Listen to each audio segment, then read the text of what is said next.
Nobel योग्यता में आप सभी का स्वागत है। हम लोगों ने देखा था सुंदरकांड में कि वे नगर श्रीलंका में प्रवेश करने जा रहे हैं श्री हनुमान जी। तो सबसे पहले आज हम उससे आगे का वर्णन करेंगे। तो सबसे पहले श्री हनुमान जी का वंदन। श्री गुरु चरण सरोज रज निजमल मुकुर सुधार, वरणो रघुबर विमल जसु जो दायक फलचार। बुद्धिहीन तनु जान सुमिरो पवन कुमार, बल बुद्धि विद्या देहु मोहि हरहु कलेश विकार। वक्रतुंड महाकाय सूर्यकोटि संप्रभा, निर्विघ्नं कुरु मे सर्व कार्येषु सर्वदा। ओम जयंती जय मंगला काली, भद्रकाली कपालिनी, दुर्गा क्षमा स्वधा लक्ष्मी नमस्तुते। ओम त्र्यंबकम यजामहे सुगंधिं पुष्टिवर्धनम, उर्वारुक बंधनान् मृत्योर्मुक्षयमामृतात् स्वाहा। ओम श्री हनुमान जी को नमस्कार है। तो आज हम लोग देखेंगे तीसरे दोहे से आगे की जो स्थिति है उसमें श्री हनुमान जी के साथ क्या घटना घटित होती है। इसमें भी बड़ा ही विशद वर्णन है। इसमें श्री तुलसीदास जी ने बड़ा ही विशद वर्णन किया है। महाकाव्य के रचयिता सुंदरकांड में क्या कहते हैं कि मशक समान रूप कपि धरी, लंक ही चलेउ सुमिरी नरहरि। मशक समान, मशक किसे कहते हैं? एक तो होता है मशक बाजा, जो फुला फुला सा रहता है, बैलून जैसा वह बाजा होता है मशक। और मशक बाजा का भी जो ध्वनि होती है वह किस प्रकार से होती है? जैसे भृंग जो है वह भृंगराज जैसे बजता है उसी प्रकार से। और यहाँ पर जो मशक का है वह है मच्छर के समान सूक्ष्म रूप धर करके जो कपि जो है वह धर लिया, और लंक ही चलेउ सुमिरी नरहरि।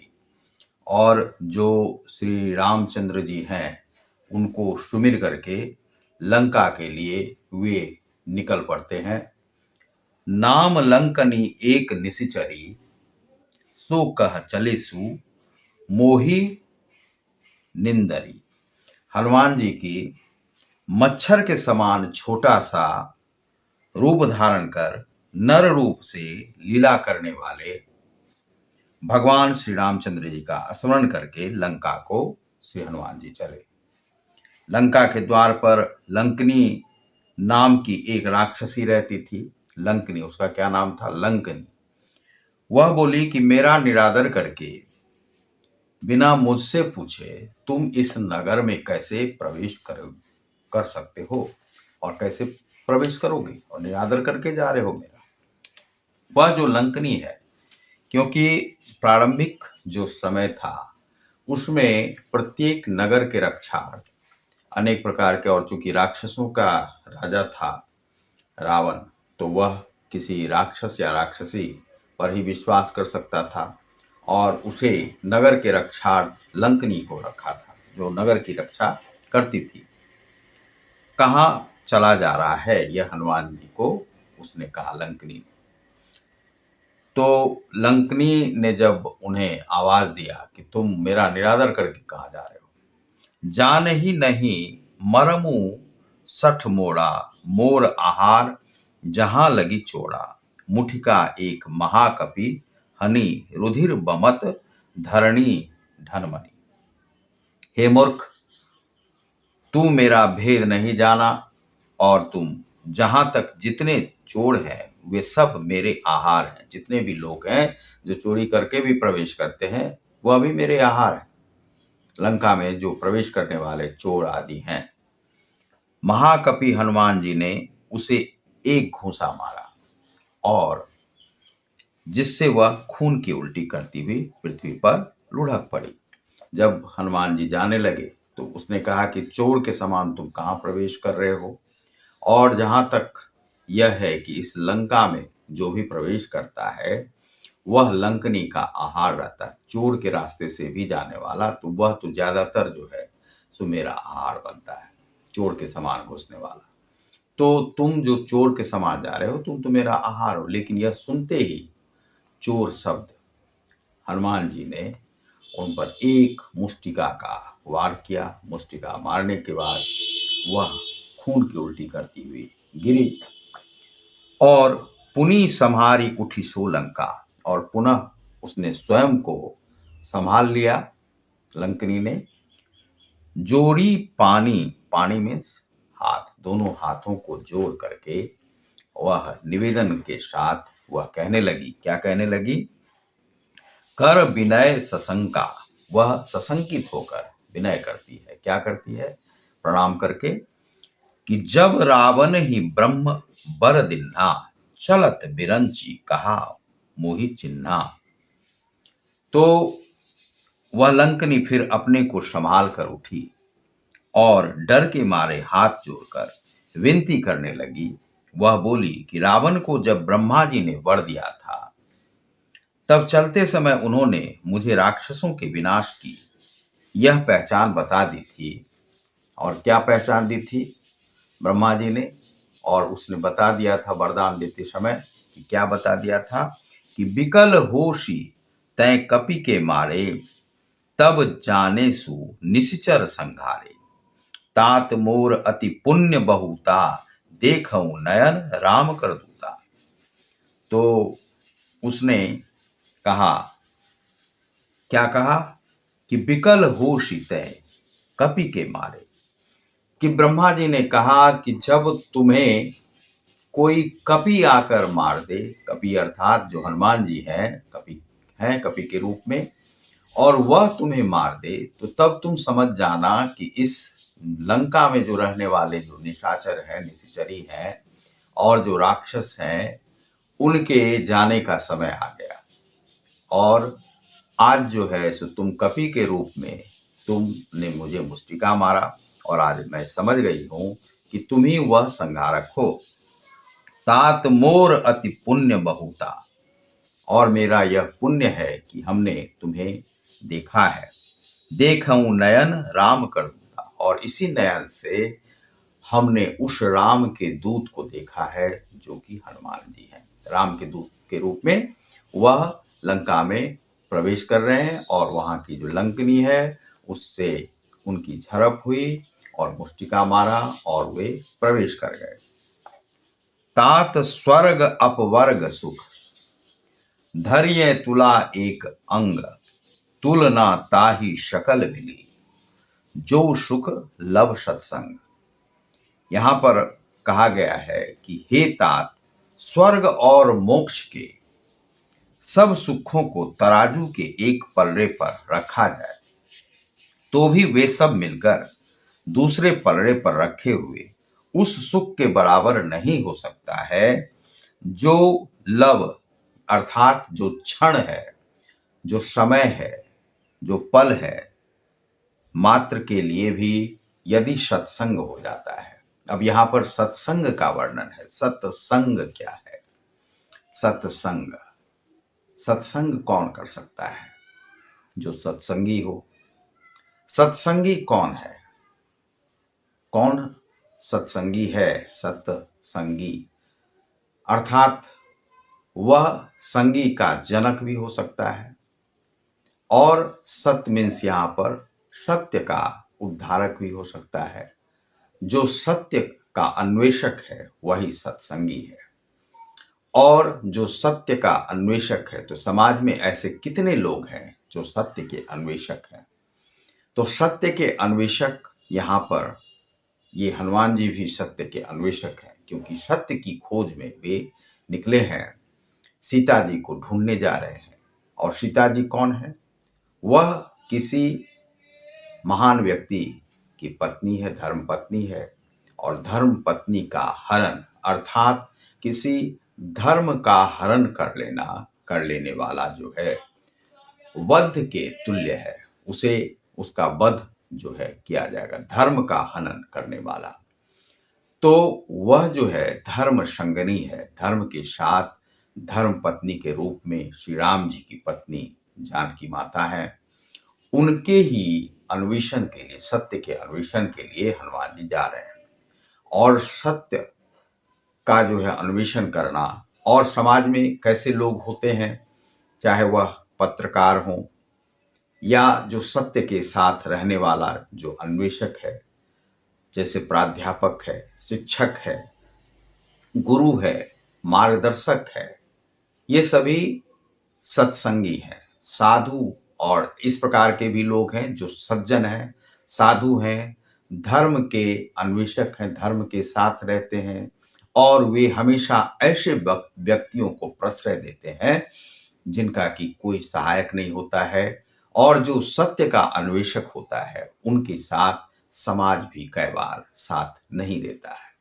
समाज उनका साथ छोड़ देता है और बहुत अकेले चलना पड़ता है। चाहे बेईमान आदमियों के साथ आपको बहुत सारे लोग मिल जाएंगे और शराबियों कबाबियों के साथ बहुत सारे लोग मिल जाएंगे, लेकिन जो ऐसे सत्य के अन्वेषक होते हैं, जो ईमानदार व्यक्ति होते हैं, जो समाज के उद्धारक होते हैं, उन्हें शांतिपूर्वक कार्य करना पड़ता है। कई बार उनके मार्ग में बहुत सारी ये लंकिनी और ये राक्षसनी पिशाचनी आकर के उनका मार्ग रोक देती है, कई बार उनका वध भी कर देता है, लेकिन सत्य का जो अन्वेषक है वो समाज में, विश्व में हमेशा विराजमान रहता है और वह चलता है और वह ईश्वर का ही संगी होता है और जो ईश्वर का संगी होता है वही सत्संगी होता है। या अर्थात जो आध्यात्मिक जो पुरुष है, आध्यात्मिक जो व्यक्ति है, आध्यात्मिक क्रिया करने वाला जो है वही सत्संगी होता है। चाहे वह किसी भी प्रकार से समाज में कार्य करता हो, किसी भी प्रकार से देश के हित के लिए कार्य करता हो, चाहे वह नेता बन के करता है। नेता भी ऐसा नहीं होता है कि बहुत सारे बेईमान ही होते हैं, नेता भी बहुत सारे ईमानदार होते हैं। भारत की भूमि में राजनीति में आप देखेंगे बहुत सारे ईमानदार लोग हैं और वे सारे लोग इस देश की प्रगति के लिए आगे बढ़ते हैं। विश्व की भी प्रगति के लिए ऐसे लोग आगे बढ़ते हैं जो कि विश्व को बढ़ाते हैं। कुछ लोग विध्वंसक होते हैं, वे विध्वंस का कार्य करते हैं। कुछ लोग संरचनात्मक रचनात्मक कार्य करते हैं और जो विध्वंसक होते हैं वह कभी भी विश्व को, देश को नहीं बना सकता है। लेकिन जो विश्व की संरचना करने वाला है, अर्थात जो क्रिएटिव लोग हैं वही सत्संगी हैं। वे क्रिएशन करते हैं, समाज में वे विध्वंस का कार्य नहीं करते हैं, वे मार्ग में बाधा नहीं बनाते हैं, मार्ग को प्रशस्त करते हैं। जो मार्ग को प्रशस्त करने वाले हैं वही सत्संगी होते हैं। तो सत्संगी को सत्संगी ही पसंद आता है। जो सत्य की बात करता है वह उसे सत्य की ही बात करने वाला ही पसंद आएगा। इसीलिए सत्संगी हमेशा साधु न चले जमात, साधु जो है कभी भी जमात में नहीं चलता है, वह अकेले चलता है। शेर भी कभी वह जमात में नहीं चलता है, अपनी खोज में वह अकेले। लेकिन यहाँ पर दोनों में भेद है। वह साधु अपने सत्कर्म के लिए निकलता है, किसी शिकार के लिए नहीं निकलता है, लेकिन शेर अपने शिकार के लिए निकलता है। तो उसमें कोई कलही अपराधी भी हो सकते हैं, वह शेर के समान हो सकते हैं, लेकिन सत्संगी शेर के समान नहीं होता है, वह हाथी के समान होता है, वह निडर व्यक्ति होता है। जितने भी कार्य आज तक हुए हैं वे सत्संगी लोग ही कर पाए हैं। जो आध्यात्मिक व्यक्ति हैं वे महान महान कार्य भारत की भूमि पर करते रहे हैं। इसी प्रकार का कार्य करने के लिए श्री हनुमान जी लंकनी को मुष्टिका का प्रहार करके मारकर वे आगे की ओर बढ़ते हैं। लेकिन लंकनी ने यहाँ अपने को जो है सरेंडर कर दिया। सरेंडर करने के बाद उसने कहा कि ब्रह्मा जी ने कहा था कि जब कोई कपि तुम पर मुष्टिका का प्रहार कर दे और तब तुम समझ जाना कि ये जो निशाचर है, राक्षस राक्षसनियों की जो सेना है, इनका जो है अब वध होने वाला है और इनके दिन अब बीतने वाले हैं। यह यहाँ पर कहा है। अब यहाँ पर इससे आगे की जो बात आती है वो आती है कि प्रविशि नगर कीजे सब काजा, हृदय ही राखूं कौशलपुर राजा। किसी भी नगर में प्रवेश करते हुए, प्रविशि नगर कीजे सब काजा, किसी नगर में प्रवेश करते हुए या किसी काज पर जाते हुए आप अपने हृदय में कौशलपुर राजा कौन है, जो राम है, कौशलपुर राजा, उन्हें अपने हृदय में रखिए। कौशलपुर राजा को तो रखिए ही, लक्ष्मण को भी आप रखिए, सीता मैया को भी हृदय में रखिए। तो और क्या कहना है आपको। तो कौशलपुर राजा जो है वह सीता के साथ ही अच्छे लगते हैं। और अकेले वीर के रूप में वे अकेले राम लक्ष्मण जो भाई हैं उनके साथ वे अच्छे लगते हैं। तो हृदय ही राखू कौशलपुर राजा, गरल सुधा रिपु करहि मिताई, गोपद सिंधु अनल सितलाई। अब यहाँ पर क्या कहा गया है कि जब भी आप किसी शुभ कार्य के लिए निकल रहे हैं तो आप अपने हृदय में जो है राम को रखें, राम को रख करके ही उसी कार्य पे निकलें, उस कार्य की सिद्धि अवश्यंभावी होती है। गरल सुधा रिपु करहि मिताई, अयोध्यापुरी के राजा श्री रघुनाथ जी को हृदय में रखे हुए नगर में प्रवेश करके सब काज कीजिए, ऐसा जो है कहा गया है। उसके लिए विष अमृत हो जाता है।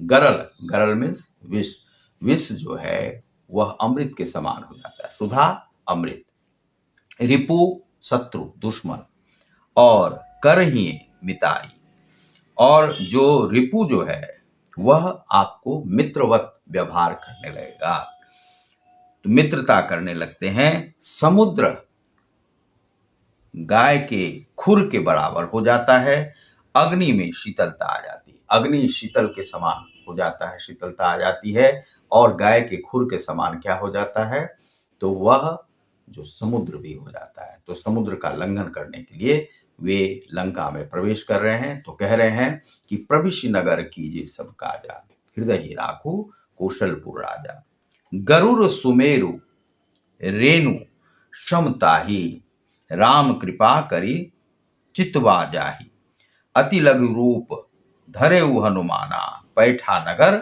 सुमेरी भगवाना। और हे गरुड़ जी, सुमेरु पर्वत उसके लिए रज के समान हो जाता है, जिसे श्री रामचंद्र जी ने एक बार कृपा करके देख लिया, तब हनुमान जी ने बहुत ही छोटा रूप धारण किया और भगवान का स्मरण करके नगर में प्रवेश किया। प्रवेश कर रहे हैं, लंका में जा रहे हैं, तो राम का जो है नाम लिया, हृदय में राम को बसाया और उस नगर में प्रविष्ट कर रहे हैं। प्रविष्ट करते समय वे राम जी उनके ध्यान में हैं और वे सूक्ष्म रूप धारण करके प्रवेश कर रहे हैं। मंदिर मंदिर प्रति करी शोधा, देखे जह तह अगणित जोधा। वहां पर अगणित, जो जिनकी गिनती नहीं हो सकती है, उतने सारे योद्धा उस नगर में दिखाई पड़ रहे हैं। मंदिर चारों तरफ है।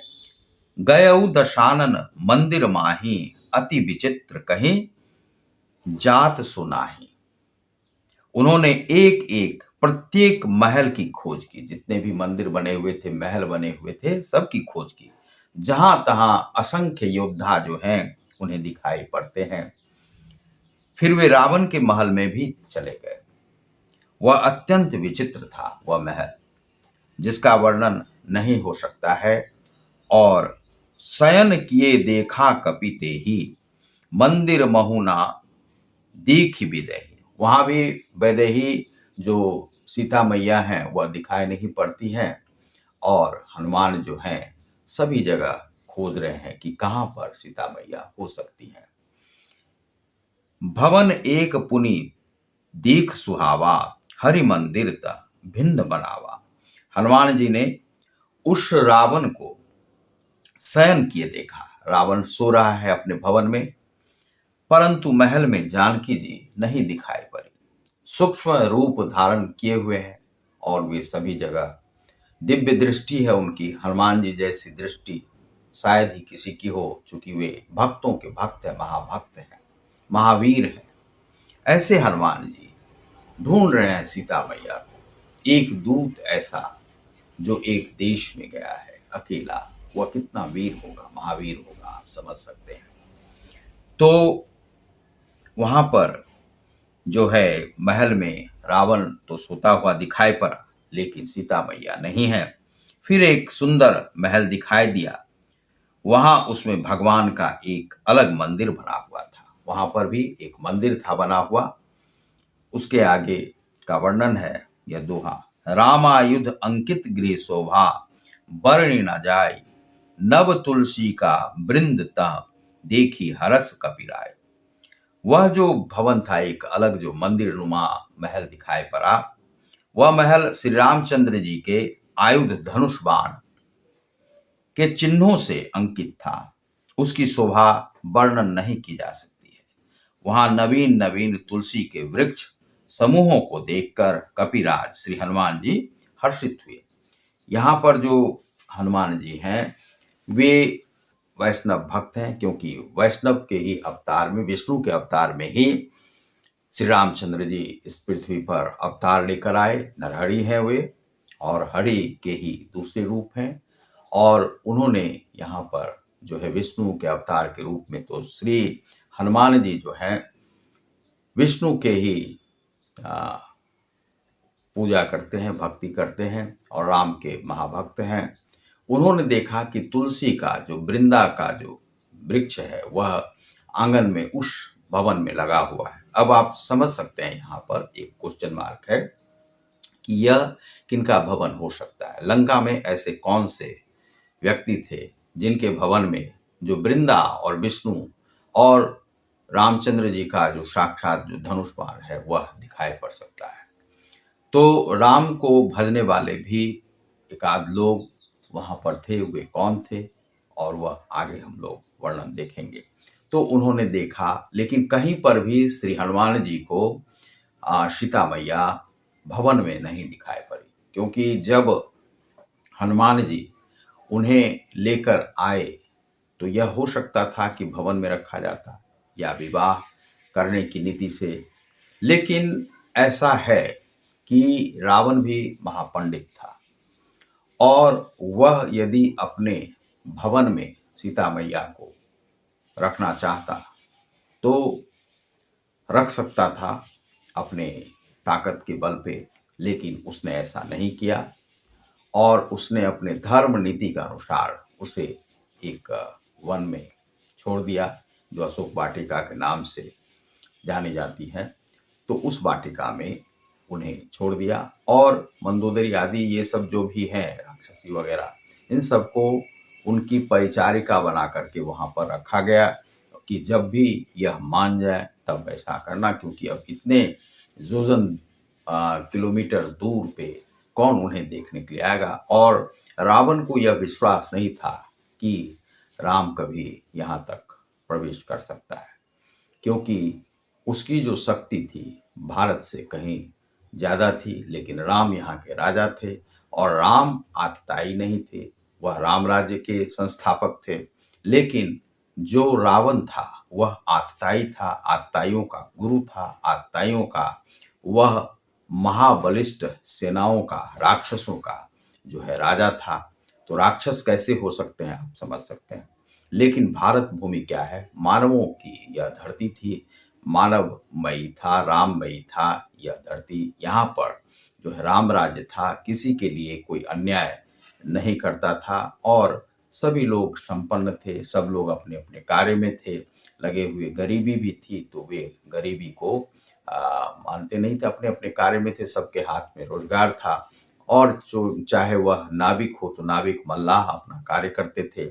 जिस भी जाति के लोग हों, तो जो चतुष्वर्ण है उनको अपने अपने कार्य में निपुण थे, वे सभी अपने कार्य करते थे। लेकिन कोई राक्षसी प्रवृत्ति के लोग भारत में नहीं रहते थे, क्योंकि यह यहाँ पर राम राज्य था, और राम राज्य में जो 14 वर्ष का जो वनवास मिला था राम को, उसमें वे जरूर थे, लेकिन यहाँ पर फिर भी राम राज्य था। उनके खराओं को रख करके यहाँ पर जो है राज्य चलाया जा रहा था दशरथ के जाने के बाद भी। इस प्रकार की यह भारत भूमि थी। लेकिन लंका इसका उलट था, वहां पर राक्षसों का साम्राज्य था, जिसे आप आज की तुलना में आप कह सकते हैं कि आतंकवादियों का शासन वहां पर था। इस प्रकार से वहां पर है। तो यहाँ पर इस नगर में वे आतंकवादियों के देश में जो है सो चले गए हनुमान जी, और उन आतंकवादियों के घरों का निरीक्षण कर रहे हैं कि सीता मैया कहाँ पर हो सकती हैं। तो आप आगे देखेंगे, देख रहे हैं ग्लोबल योग गीता को। मैं हूं सुमन, बहुत बहुत धन्यवाद, नमस्कार।